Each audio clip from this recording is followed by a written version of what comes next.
Land grants rule जो amend हुए हैं वेरी रिसेंटली, उस पर है। पहले मैं आपको ये बताना चाहता हूं कि जो तासुर कुछ अखबारों के ज़रिए और कुछ लीडर्स के ज़रिए फैलाया गया है, वो तासुर ये है कि ये जो प्रॉपर्टीज़ हैं, जो प्रॉपर्टीज़ लीज़ पर लोगों ने ली है, इसमें बहुत लूट खसूट हो गया है, इसमें कैपिटलिस्ट इन्वॉल्व है। अखबार की हेडिंग भी मैं आपको सुनाता हूँ, crony capitalism ends, nepotism ends and common man to be benefited. ये कुछ अखबारों में हेडलाइंस है और कुछ लीडर्स ने इसी तासुर को देने की जो है बात की है। मैं इस पर थोड़ी बात ये करना चाहता हूँ कि ये जो भी लोग हैं जिनके पास गवर्नमेंट की लीज प्रॉपर्टीज़ है, ये सारे पहले ही तो लीगल है, बाज़ाब्ता इनके पास लीज एग्रीमेंट्स है।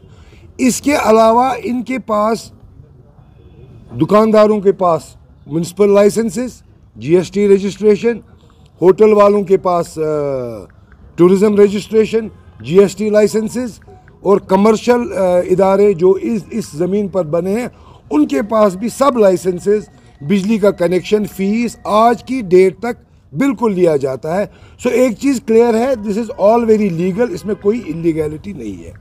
अब जो ये तासुर है कि लूट खसूट है, पॉलिटिशियंस के रिश्तेदारों को ये अलॉट हुई है, इसीलिए ये अमेंडमेंट्स की गई है, मैं आपसे ये बताना चाहता हूँ कि पहले ये कि जब एक आप एग्जांपल ले लीजिए, पत्नीटाप का कोई होटल वाला है जिसको लीज़ पर ज़मीन मिली है, या पहलगाम का कोई होटल वाला है, या गुलमर्ग का कोई होटल वाला है जिसने लीज़ पर ये ज़मीन ली है, जिसने इस पर इन्वेस्टमेंट की है, एक इंफ्रास्ट्रक्चर बनाया है, और इस पर हो सकता है 90% तो अगर आप सर्वे करेंगे इनके ऊपर लोन भी होगा। तो ये कैपिटलिस्ट, जिनको इनने कहा है कैपिटलिस्ट नहीं है, कॉमन पीपल है जो इस ज़मीन का इस्तेमाल अपनी लाइवलीहुड के लिए, अपने बच्चे बाल बच्चे पालने के लिए कर रहे हैं। तो इन्होंने जब ये इन्वेस्टमेंट की, इस अमेंडमेंट की वजह से क्या होगा, इनको इससे बेदखल किया जाएगा, क्योंकि इनका लीज टर्म जो है एक्सपायर हो गया है। इनको जब बेदखल किया जाएगा तो government as per the new amended rules इसका ऑक्शन करेगी, और ऑक्शन प्राइस मार्केट प्राइस के हिसाब से होगा। अब जो ये खरीदेगा वो कैपिटलिस्ट हो सकता है, क्योंकि जिसके पास ये ओरिजिनली है उसको तो लीज पर ज़मीन मिली है, उसने तो सिर्फ आहिस्ता आहिस्ता उस पर इन्वेस्टमेंट की है, लेकिन अब जो ये खरीदेगा एट अ हायर प्राइस वो कैपिटलिस्ट होगा। और उसमें हमारा खदशा ये है वो कैपिटलिस्ट अब जम्मू कश्मीर का नहीं होगा, क्योंकि आपको जम्मू कश्मीर के बिजनेसमैन की हालत पता है, पिछले 30 सालों से क्या परेशानियां थी, और बिलखुसूस लास्ट 3 ईयर से बिजनेस की क्या पोजीशन है। तो अब जो है, अब कैपिटलिस्ट आएगा, किसी आम आदमी को इसका बेनिफिट नहीं है। हमारे जहन में जैसे अखबारों में हेडलाइंस आए कि मेरा जैसा एक आम आदमी, अब मेरे को उसको निकाल के गवर्नमेंट मुझे दे रही है, ऐसी कोई बात नहीं है। तो ये तासुर बिल्कुल गलत है कि क्रोनी कैपिटलिज्म ख़त्म होगा और कॉमन मैन को बेनिफिट मिलेगा। नंबर 2, कुछ लीडर्स ने कहा है ये चूंकि पॉलिटिशियंस के रिश्तेदार थे और उनको ही ये ज़मीनें और ये प्रॉपर्टीज़ दी गई है, उनके लिए हमने ये अमेंडमेंट की है, तो ये भी बात बहुत गलत है, ये तासुर भी बहुत गलत है। इसलिए क्योंकि मैं इसकी मिसाल आपको दूंगा कि पीडीपी और एनसी के जितने भी एक्स एमएलएज जो भी, जिनको आजकल इवैक्यूएट करवाया गवर्नमेंट अकोमोडेशन से, लेकिन बीजेपी के जो एक्स एमएलएज है और उनके एक्स पार्टी के लोग हैं उनको नहीं करवाया। इस चीज़ को हम बेस नहीं बना सकते हैं कि चूंकि हमको उनको एविक्ट कराना है, इसीलिए जो लीगली गवर्नमेंट अकोमोडेशन ऑक्यूपाई कर रहे हैं उनको भी निकालो।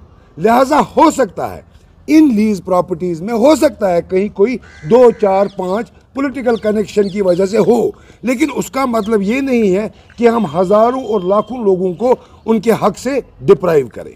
तो ये तासुर जो अखबारों में और किसी लीडर, कुछ लीडर ऐसा बोलते हैं, इसका मकसद सिर्फ ये होता है कि हम सोसाइटी को एक दूसरे के अगेंस्ट खड़ा करें, एक कॉमन मैन को किसी को कैपिटलिस्ट बना के उसके सामने खड़ा करे, जनता को पॉलिटिशियंस के सामने खड़ा करे, मेजॉरिटी को माइनॉरिटी के सामने खड़ा करे, ताकि जो ऑर्डर का असली क्रक्स है वो हम न समझ पाए, ऑर्डर से हमारे ऊपर क्या होगा इसको हम नहीं समझ पाए। हमारा अटेंशन डाइवर्ट करने के लिए ये एक मुहिम चलाई जा रही है। इसमें इनका क्या इंटरेस्ट है आप मुझसे बेहतर जानते हैं। अब हम इस ऑर्डर की तरफ आते हैं जो ये अमेंडमेंट्स हुई है। तो मैं आपको ये बताऊं कि ये कोई छोटी तादाद नहीं है लोगों की जो इससे असरअंदाज होगी।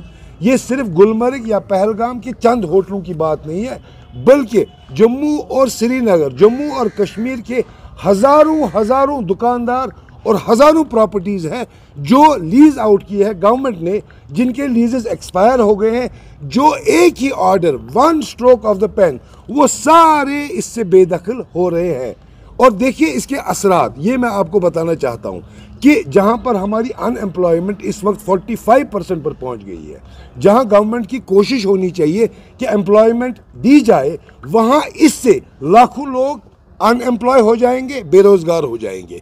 क्योंकि ये लाखों में ये तादाद है। अगर आप यहाँ लाल चौक, रेजिडेंसी रोड, ये सारा एरिया देखेंगे, जम्मू में पत्नी टॉप, जम्मू में कनक मंडी, जम्मू में रघुनाथ बाज़ार, ये लाखों में ये दुकानदार है जो इस पर काम कर रहे हैं और इनके साथ वाबस्ता और लाखों लोग हैं जो इनके एम्प्लॉयज़ हैं, डायरेक्टली इनडायरेक्टली।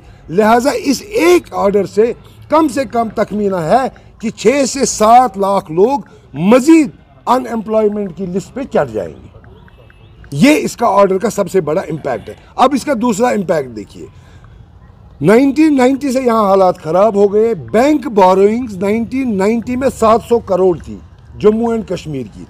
आज के डेट में सिर्फ कश्मीर डिवीज़न की बैंक बोरोइंग्स 60,000 करोड़ है। अगर जम्मू को मिलाएं तो 1 लाख करोड़।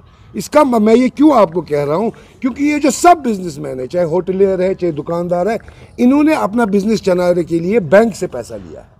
जिस वक्त इस ऑर्डर से इनका दुकान वापस लिया जाएगा, इनका होटल वापस लिया जाएगा, इनकी जो बैंक ने इनको फैसिलिटी दी है इस बिजनेस पर, बैंक इमीडिएटली इस फैसिलिटी को रिकॉल करेगी।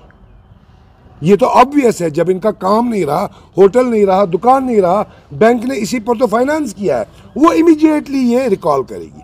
और जब वो ये रिकॉल करेगी, अब इनकी पोजीशन ये है कि ये इसको रिपे करने की पोजीशन में नहीं है। क्यों नहीं है? क्योंकि रिपे तो ये इसी बिजनेस से कर रहे थे, ये बिजनेस तो ख़त्म गवर्नमेंट ने कर दिया, तो बैंक को पैसा ज़रूरी देना है, तो अब इनके पास और कोई चारा नहीं रहेगा, इनको अपने घर बेचकर बैंक को पैसा वापस देना है। ये इसका दूसरा बड़ा इम्पैक्ट हम देखेंगे आने वाले महीनों में जब इस ऑर्डर की इम्प्लीमेंटेशन होगी। और तीसरा सबसे बड़ा इम्पैक्ट जो इस पर पड़ेगा, जैसे मैंने इससे पहले आपको बताया, जम्मू कश्मीर में वैसे भी कोई मिलियनर नहीं है। हमारे हिंदुस्तान में 5-8 हज़ार बिलियनर्स हैं, मिलियनर 10-20 हज़ार होंगे, लेकिन जम्मू कश्मीर में कोई मिलियनर नहीं है। यहाँ के काम के हालात आप सबको पता है। इससे सबसे बड़ा असर ये होगा, ये सारी प्रॉपर्टीज़ वो खरीद पाएंगे ऑक्शन में जिनके पास परचेजिंग पावर होगा, और परचेजिंग पावर जम्मू कश्मीर के लोगों में है नहीं। परचेजिंग पावर है हिंदुस्तान के बाकी लोगों में जो बाकी रियासतों में रहते हैं, तो वो इनके खरीदार बन सकते हैं, तो वो इन प्रॉपर्टीज़ को हासिल कर सकते हैं थ्रू ई ऑक्शन। किसी कश्मीरी या किसी जम्मू के आदमी को, किसी कॉमन मैन को इसका कोई बेनिफिट नहीं है।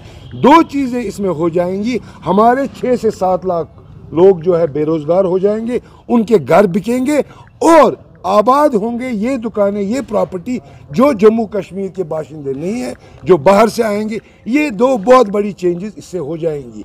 इस प्रेस कॉन्फ्रेंस का सिर्फ यही मुद्दा था कि आपको और हमारे लोगों को इसके इम्पैक्ट से अवेयर किया जाए। ये कोई छोटा मसला नहीं है, इसका इम्पैक्ट आप आने वाले 3-4 महीनों में बिल्कुल देखोगे और इसका एक मेजर इम्पैक्ट हमारी इकॉनमी, हमारी मईशत पर होगा। इसमें हम देख रहे हैं क्या क्या ऑप्शन है। पहले, सबसे पहले तो प्रेस कॉन्फ्रेंस का मकसद ये था कि पहले लोग अवेयर हो जाए, क्योंकि वो उनको कुछ और दिखाया जा रहा है, वो इस ऑर्डर को अभी पूरी तरह इसके कॉन्सिक्वेंसेस को समझ नहीं पाए हैं।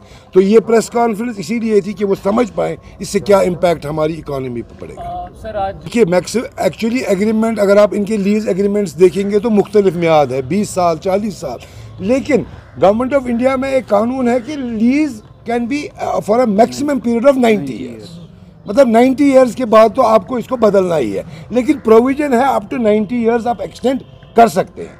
और मेरा जो मानना है कि जो हमारे 10-30 साल, ये जो हमारे 10-30 साल ख़राब हो गए, जो ये हालात हमारे ठीक नहीं थे, मुझे लगता है ये सब जेन्युइनली ये 30-35 साल का एक्सटेंशन तो डिजर्व करते ही करते। किसी के पास वो लीज है जो 90 इयर्स का होता है? हाँ, काफ़ी लोगों के पास जो मैंने देखा है 90 ईयर्स का भी लीज है।